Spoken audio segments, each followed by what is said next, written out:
C'est aujourd'hui 29 janvier que le nouveau passeport de la Confédération des États du Sahel entre en circulation.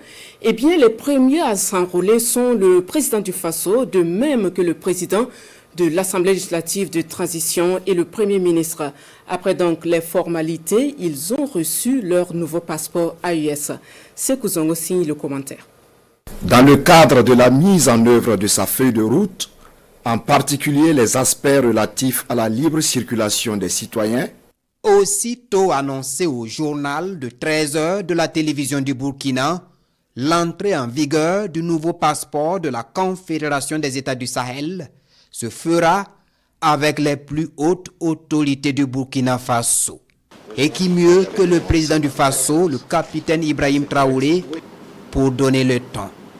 Enregistrement de documents, prise d'empreintes digitales, signature et prise de photos. Alors, Excellence, nous sommes à la phase de la prise de la photo. Mais à cette étape, nous allons intégrer la photo civile que vous nous avez fait parvenir. Ok. Officiellement le passeport. Et le président Traoré est désormais détenteur du passeport estampillé Confédération des États du Sahel. Un sésame précieux qui se reflète sur le visage du capitaine Ibrahim Traoré.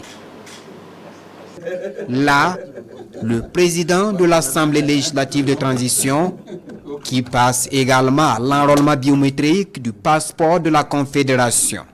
En quelques minutes, le ministre de la Sécurité qui supervise l'opération remet le nouveau passeport à Dr Ousmane Bougouma. Merci beaucoup. À sa suite, le Premier ministre Rimtalba Jean-Emmanuel Ouedraogo. Les procédures d'enrôlement sont invariables. Le chef du gouvernement se soumet volontiers aux différentes procédures. Et voici le résultat.